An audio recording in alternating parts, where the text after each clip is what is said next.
안녕하세요. 투이스쿨 정현 소장입니다. 자, 오늘은요, 이 토지 투자 유망 지역 화성편을 준비해 봤습니다. 자, 이 화성에서도요, 이 북쪽에 위치한 이 송산 그린시티 개발 관련해서 한번 이야기를 나눠볼까 하는데요.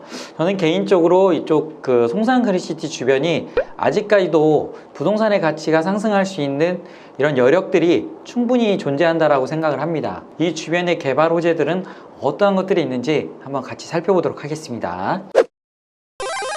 자, 우선요, 이 화성시 인구 증가 그래프인데요. 2014년도를 기점으로 해서 지금 가파르게 인구가 계속 증가하는 걸 보실 수가 있습니다. 현재는 80만 명이 넘어섰죠. 자, 2035년도까지 화성시 도시 기본 계획을 열람해 보시면요, 약 120만 명 이상이 앞으로도 인구가 들어올 걸로 지금 계획이 되어 있습니다. 계획대로라면 40만 명 이상이 이제 더욱더 유입이 될 텐데요. 당연히 이 인구 유입은 제가 항상 부동산 투자에 있어서도 핵심과도 같다라고 항상 말씀드렸기 때문에 결국에는 사람이 많이 들어옴으로 인해서 부동산의 가치는 올라갈 수밖에 없습니다. 이쪽 화성시 중에서도 제가 왜 송산 그린시티를 좀 좋아하게 됐는지 이런 내용들 한번 같이 살펴보도록 하겠습니다. 자, 우선 송산 그린시티 전체 조감도인데요. 자, 크게 이렇게 동측 지구, 그 다음에 남측, 그 다음에 서측으로 이렇게 세 군데로 나눌 수가 있는데요. 일단 서측은 저는 생각하지 말라고 말씀드립니다. 그 이유는 물론 가장 큰 개발 규모인데 이쪽은 아직까지 계획만 되어 있지 뭔가 좀 구체적으로 눈에 드러난 게 없다라는 점이 가장 좀 단점이 될 수 있다는 점이죠. 그래서 이쪽 주변으로 좀 이렇게 토지를 접근하시는 분들은 좀 저는 단기적인 관점보다는 좀 중장기적으로 최소 5년 이상 뭐 이렇게 좀 보고 접근하는 게 필요할 거라고 보여지고요. 제가 개인적으로 좋아하는 지역은 바로 이쪽 동측지구 쪽입니다. 그래서 여기 국제 테마파크라고 있는 자리인데요. 이 동측지구는 이미 이제 세솔동이라고 해서 여기는 일반 분야 아파트들이 보통 한 70~80% 입주가 끝난 상태고 내년에 거의 이제 입주가 마감이 될 그런 지금 현재 상황이라고 보시면 되겠습니다. 그 옆에 보시면 이 국제 테마파크, 가장 저는 이 송산 그린시티의 핵심 과도 같은 게 이제 앞으로 이 국제 테마파크 사업이라고 보는데요. 이 국제 테마파크 사업은 신세계 그룹이 지금 들어올 예정입니다. 그래서 우선 사업자 협상자로 선정이 되었기 때문에요. 신세계에서 여기를 세계 최대의 놀이시설, 그 다음에 워터파크, 명품 아울렛, 그리고 스타필드, 뭐 호텔 이런 것들이 다 이쪽에 들어올 예정입니다. 그리고 이 남측에는요, 홍산역이라고 해서 서해안 목선전철, 홍성까지 연결되는 서해안 목선전철을 지금 이미 공사하고 있고요. 개통 2022년도를 목표로 지금 하고 있습니다. 그래서 여기는 앞으로 이제 5차 산업시대 이제 무인 자동차, 이런 자율주행 이런 거 관련한 산업단지들이 많이 지금 계획이 잡혀져 있는 지역이라고 볼 수가 있겠습니다. 앞으로 이 국제 테마파크가 확정이 되고 이게 이제 그 서해안 목선 전철이 또 개통이 되는 이런 시점들이 되면 충분히 집가 상승, 부동산의 가치, 건물 뭐 이런 집값들도 상승할 수 있는 여력이 충분히 내재되어 있다라고 말씀을 저는 이제 드리는 편입니다. 제가 말씀드린 남측 지구하고 동측 지구 한번 보시면 이렇게 남측 지구는 산업단지 자동차 테마파크 나와 있죠. 여기는 이제 실제 이제 공공행정기관 아파트 뭐 들어와 있는 거고요. 그리고 서측 지구는 뭐 앞으로도 계획이 좀 장기적으로 걸릴 프로젝트니까요. 그리고 국제 테마파크 이제 계속 이런 내용들이 떴습니다. 보시면 이제 신세계에서 짓는 달, 그리고 2026년도까지 1단계 뭐 어드벤처월드, 쇼핑몰, 호텔, 키즈파크, 그래서 11만 명 일자리 창출 효과가 기대되고 뭐 한 70조 원 이상의 경제 유발 효과도 일어날 걸로 보인다. 뭐 이런 내용들이 기사들을 쉽게 찾아볼 수가 있다라는 점이죠. 그리고 또 하나의 이쪽 바로 송산 그린시티 호재는 신안산선입니다. 신안산선 지금 착공이 들어갔죠.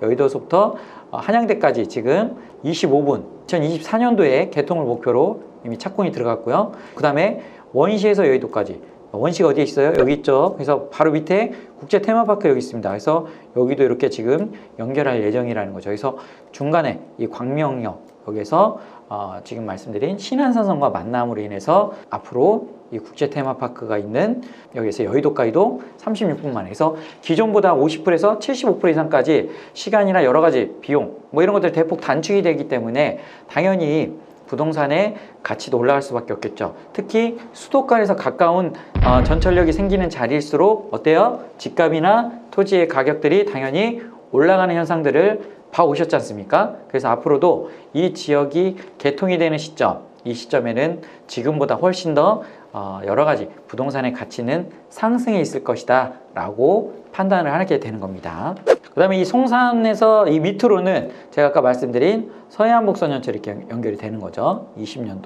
원래는 20년도까지였지만 이제 사업이 조금 차질이 빚어서 좀 늦어졌죠. 그래서 한 22년도쯤 개통이 될 걸로 보여지는 거고요. 사업 규모 쭉 나와 있고요. 새마을호보다 빠른 250km급입니다. 그래서 거의 뭐 KTX급 바로 밑단계다 보니까 홍성에서 여의도까지 뭐 53분 만에 주파한다. 이런 걸로 해서 상당히 광고를 많이 했었죠. 그런 내용들이 있었고요. 그 다음에 좀 전반적인 지금 송산그리시티 개발을 보면 이쪽이 동측지구죠. 그죠? 그 다음에 이쪽 송산역이 생기는 여기가 남측지구고요. 이쪽 왼쪽이 가장 개발 규모가 큰 서측지구가 되겠죠. 그 다음에 이 동측지구, 그리고 여기가 바로 신세계가 들어오는 자리입니다. 이 자리. 그래서 이 자리가 지금 현재는 사업협상자로 선정이 되어 있는 상태고, 본계약이 올해 말이나 내년, 제가 봤을 때 내년 초쯤이면 거의 체결될 예정이다 보니까요. 그리고 최근에 또 관련한 이런 뉴스들이 좀 보도가 되고 있습니다. 그래서 지금 상당히 급물살을 타고 있거든요. 개인적으로는 신세계에서 여기 본계약이 체결이 되는 시점에는 제가 봤을 때는 이 주변이, 가장 가까운 이 주변에 부동산의 가치가 올라갈 수밖에 없을 것이다 라고 판단이 되는 겁니다. 왜냐하면 여기 규모 자체가 우리가 보통 이 용인에 있는 에버랜드보다도 5배 이상 큰 규모로 세계적인 국제 테마파크가 생기거든요. 거기에다가 바로 여기 송산역이 있잖아요. 근데 여기 주변 이쪽이 또 국제 테마파크역이 또 계획이 잡혀져 있습니다. 그러다 보니까 이것들이 하나하나 진행이 되면 당연히 이 지역은 교통, 그 다음에 뭐 문화, 관광, 레저, 쇼핑 이런 것들을 한 번에 다 원스톱으로 해결할 수 있는 멋진 도시가 탄생이 된다는 거죠. 그래서 지금은 아직까지는 이런 것들이 좀 불편할 수는 있지만 그런 것들이 역으로는 우리에게 기회가 될 수 있다는 거죠. 이 주변의 원형지 토지들이나 저희들이 보고 있는 택지 토지들도 상당히 메리트가 크다라고 보여지는 거죠. 물론 경기도고요. 아무래도 눈에 조금은 드러나 있다 보니까 지가가 좀 비쌀 수 있습니다. 하지만 그만큼 값어치가 있고 앞으로도 더 오를 가능성이 높다라는 거죠. 그래서 저희는 이런 것들도요, 여러 사람이 힘을 합쳐서 공동투자 방식을 활용을 하면 소액으로도 얼마든지 가능합니다. 하지만 안전장치를 만들어 놔야 되겠죠. 그런 부분들을 잘 판단해서 이 지역을 한번 현장을 직접 다녀보시는 것도 지금 시점에 저는 투자 타이밍으로 나쁘다고 생각을 하지 않습니다. 그래서 좀 올해, 그다음에 내년 초까지 좀 발빠르게 이쪽 화성 지역도 한번 관심을 갖고 다녀보시는 건 어떨까? 수도권에서도 가까우니까요. 그리고 워낙 이 수도권의 분들이 경기도 쪽을 많이 찾고 다니지 않습니까? 그래서 이 수도권의 인구들이 많이 움직여야지만 그 주변에 부동산의 가치가 오를 수밖에 없습니다. 수도권하고의 이 거리, 진입 이런 것들, 교통 무시 못한다라는 거죠. 그래서 그만큼 입지를 따졌을 때 이 지역은 상당히 메리트가 뛰어난 그런 자리로 좀 보여지는 겁니다. 오늘은 제가 이 화성에 대한 얘기를 좀 간략하고 핵심적인 내용들만 좀 말씀을 드렸는데요. 제일 중요한 거는 모든 건 이제 토지나 부동산, 임장 활동이 중요합니다. 토지도 마찬가지입니다. 그래서 현장에 가서 직접 그 현장에 있는 생생한 소리들을 뭐 부동산을 3-4군데 이상 좀 다녀본다든가, 그리고 실제 그 지역에 있는 변화되고 있는 이런 모습들, 공사가 얼마만큼 막 진행이 되는지 이런 느낌들이 되게 중요하다는 거죠. 그래서 좀 그런 부분들로 기회가 되신다면 현장을 직접 한번 입사해 보시는 것도 참 하나의 좋은 방법이 될 수 있다. 그리고 혼자 가기에는 좀 역부족이다. 그러면 저희는 개인적으로 저희들 또 세미나나 답사 이런 거 프로그램을 진행하다 보니까요, 같이 공부하러 오시는 분들도 저희들과 같이 함께 가서 좋은 유망 지역도 경험해 보는 것도 하나의 그런 경험이 될 수 있기 때문에요, 그런 것들도 잘 활용해 보시면 좋은 방법이 될 것 같습니다. 자, 오늘 영상 여기서 마무리 짓도록 하고요. 다음에 더 유익한 영상으로 찾아뵐 테니까요, 항상 애정어린 관심 부탁드리고요. 영상이 도움이 되셨다면 구독, 좋아요 버튼 부탁드리겠습니다. 날씨가 추워집니다. 건강관리 잘 하시기 바랍니다. 다음에 유익한 영상으로 찾아뵙겠습니다. 감사합니다.